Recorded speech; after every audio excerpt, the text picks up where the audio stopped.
Have you ever tried to talk to someone about Jesus only to be met with hostility and scoffing? Or maybe you received that response simply by professing that you are a believer. Or perhaps you've been around people that you know are so anti God that you simply made the decision to remain quiet on the issue in fear of the verbal, or in some cases, physical assault that would occur if you didn't. And perhaps you carry some guilt for remaining quiet instead of speaking God's truth. Well, if any of those examples resonate with you, or if you're simply interested in hearing what Jesus has to say on the matter, then this is the video for you, my friend. Today is part 29 of our verse-by-verse study on the book of Matthew. And for those of you that are new here, I'm James West, and this is the Lion's Den Academy, where we strive to bring you closer to God through an in-depth study of His Word. Before we do dive into today's study, since I know that my videos can be longer than some are able to sit through in one setting, I would like to go ahead and invite you to subscribe and click the notification bell so that you can be part of this journey with us. And I would also ask that if you would leave a like, just if you'd be so kind, just to help YouTube push this content to others that might need it. And you can always unsubscribe or remove the like later if you end up thinking I'm full of malarkey here.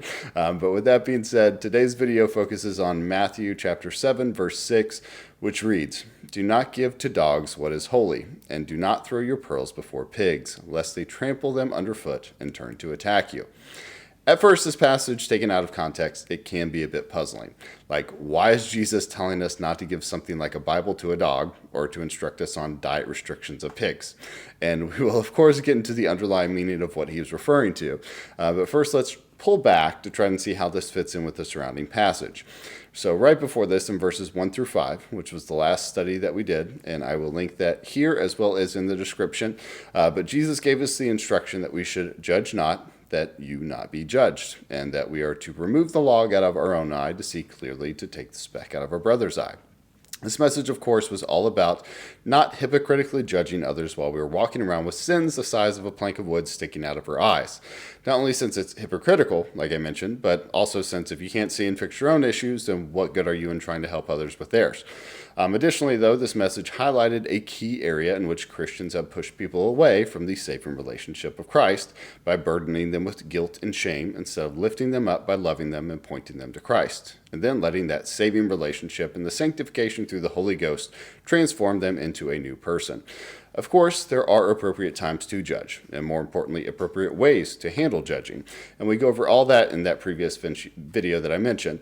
But this, of course, touches on a key teaching of evangelism and spreading the gospel to others as we are called to by Jesus' Great Commission.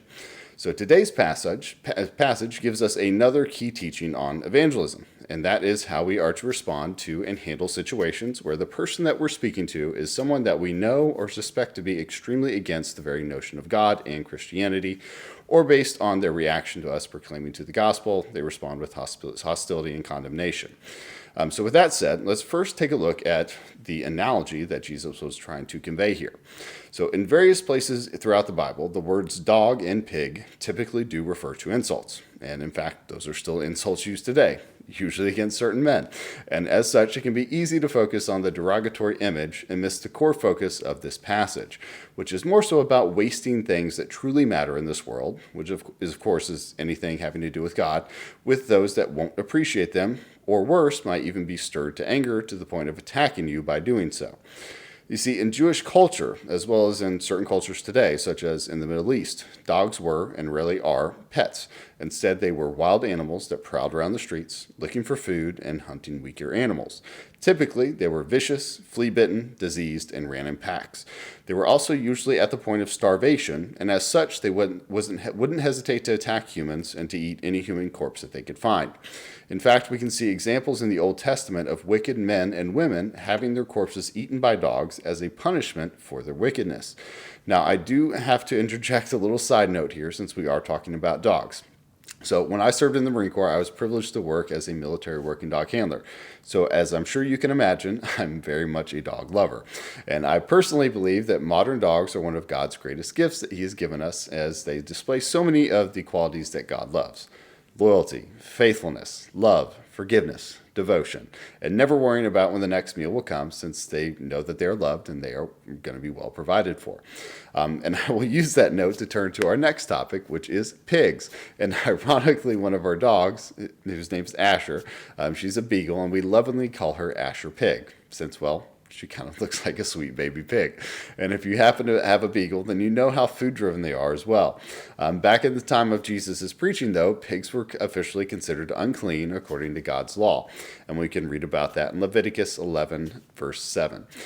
Pigs, of course, they are voracious eaters, eating around 6 to 8 pounds of food a day, and not being very selective about what they consider food. However, giving a herd of pigs something that they are completely unable to eat aggravates them, and when they are hungry, they become hangry or aggressive, which makes doing so not a very good idea. And this marks a very interesting way, that is another way that we can look at it, which, at the top of the priority list for pigs is food, and everything else falls way down on the priority scale there in terms of importance. Now, food, while we absolutely need it to survive, that is very much a fleshly craving that we have. In this depiction, we see someone throwing something of far greater value and longevity than mere food, yet the response of pigs is that they trample over it and might even attack you for giving them something that doesn't satisfy their fleshly needs, similar to Esau giving up his birthright to Jacob for a mere meal. So we can also find a rather graphic analogy that describes the behaviors of dogs and pigs in 2 Peter chapter 2, verse 22, which says that the proverbs are true. A dog returns to its vomit, and a sow that is washed goes back to her wallowing in the mud. The particular behavior that Jesus mentions in his sermon is that they might turn and tear you to pieces. This reaction is thankfully not quite so common, but those that reject the gospel will respond in varying degrees, ranging from ignoring you to berating you to violently assaulting you, in some cases to the point of killing you. With all that said, what this verse is a warning to Christians to not waste our time or invite harassment by those who are obviously hostile to the message of the gospel, since doing so can be nothing other than a waste of time or, at worst, inviting an assault. However, there is, of course, a judgment call to be made here. Me being a 220-pound guy with tattoos all over and a background of 10 years of combined military and mercenary work, I feel confident enough to approach anyone and handle the consequences. However, I'm not saying this to be sexist in any way, but if I was an 80-pound woman or even a man that weighed that much for that matter, I would probably avoid proclaiming the gospel to, someone that looked like me, but who was visibly aggressive, especially in regards to conversations about religion. Now, before we dive into practical applications of today and kind of expand on that a little further, let's take how the principle of this verse was applied throughout the Bible. So during Jesus' walk on this earth, he certainly had thousands upon thousands flock to him, eager to soak up every word that came from his lips. However, this wasn't the case for everyone. Israel's leaders rejected Jesus and his claim to be the Messiah, and they accused him of heresy and blasphemy, ultimately culminating to the point of his crucifixion. It wasn't just the Pharisees and scribes that rejected him, though. Even those from his hometown that he grew up with, they tried to throw him off a cliff after he claimed to be the Messiah. And if you've been following along with the Chosen Daily Devotional that we've been doing, then I'm sure that this story is very familiar to you. And if not, I would highly suggest following along to that playlist for a quick 5 to 7 minute video each day where we go over a passage, give a quick message, and then pray together. And I will link that here as well as in the description below and at the end of this video for you. But Jesus also gave his disciples instructions on how they should respond to those that reject the message of salvation. So later in Matthew chapter 10, verses 10 through 15, he tells them, "And into whatever city or village you enter, inquire who is worthy in it, and abide there until you go away. And as you enter the house, give it your greeting. And if the house is worthy, let your greeting of peace come upon it. But if it is not worthy, let your greeting of peace return to you. And whoever does not receive you, nor heed your words, as you go out of that house or that city, shake off the dust of your feet.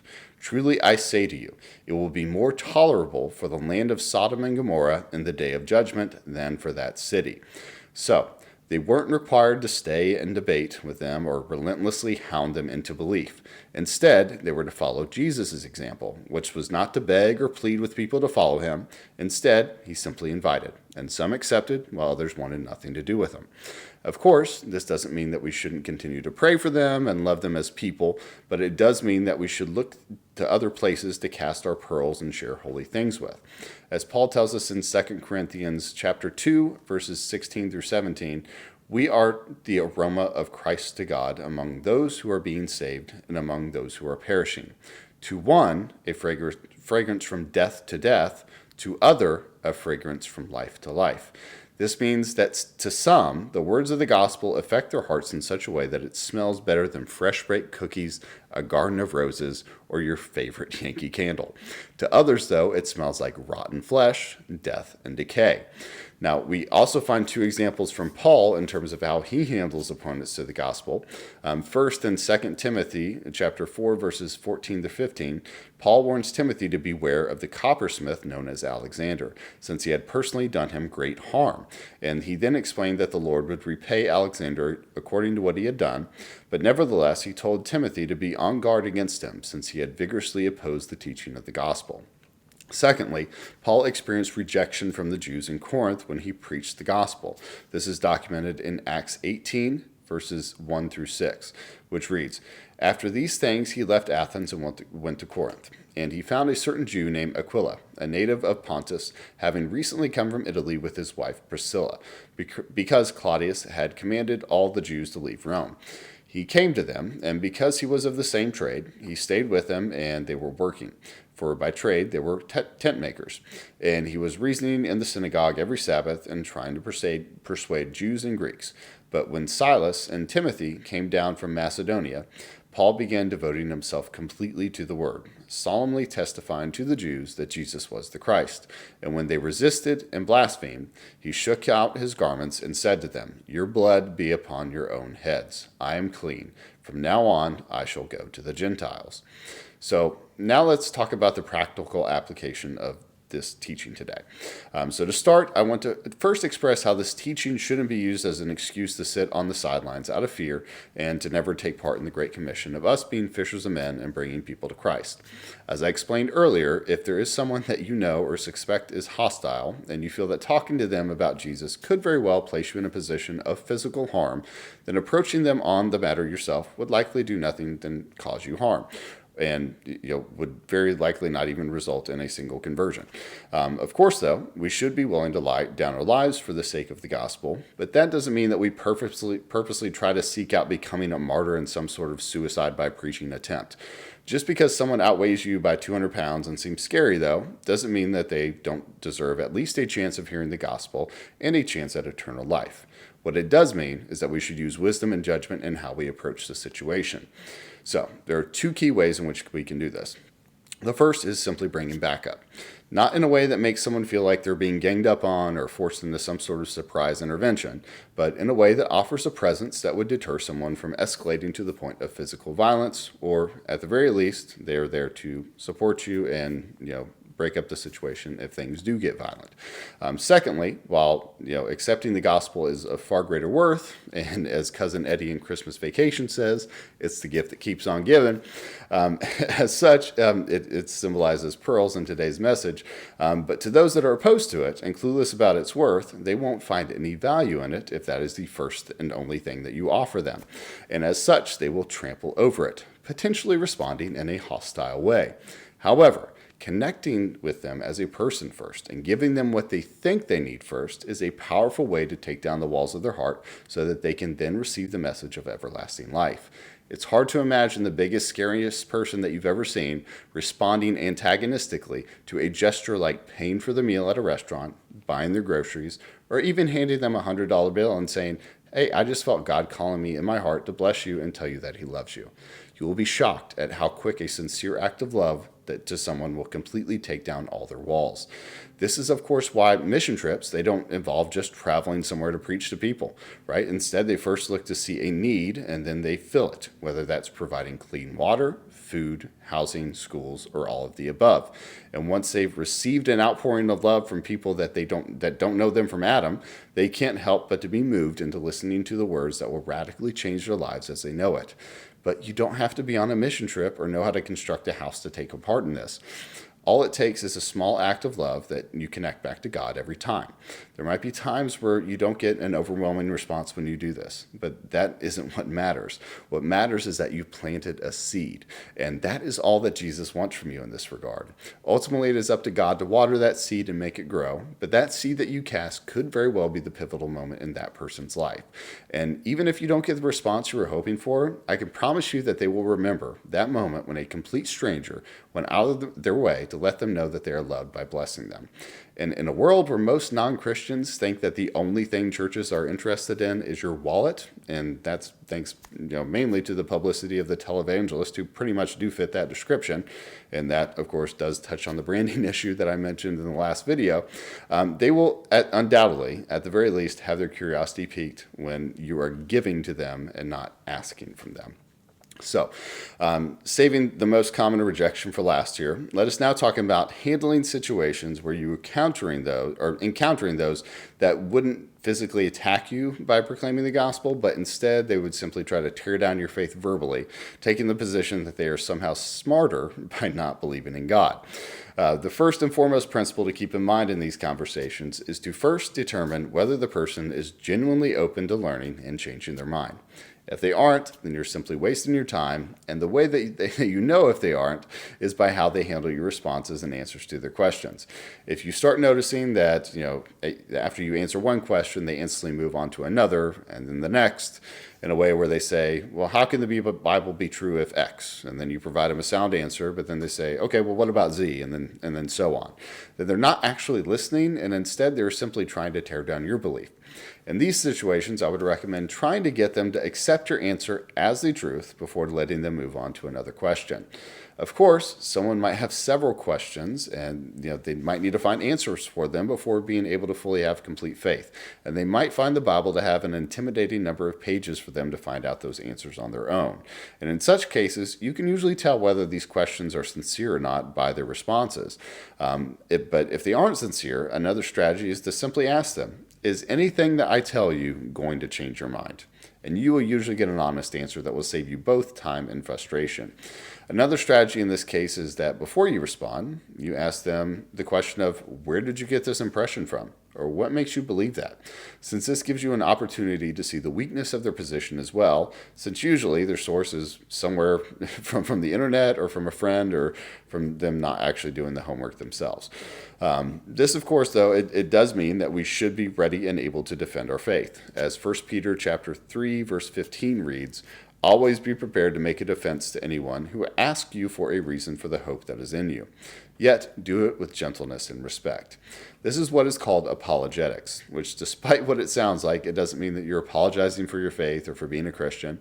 Instead, it comes from the Greek word apologia, which means speaking in defense. So to be able to do this, it of course requires us ourselves to be grounded in the Word.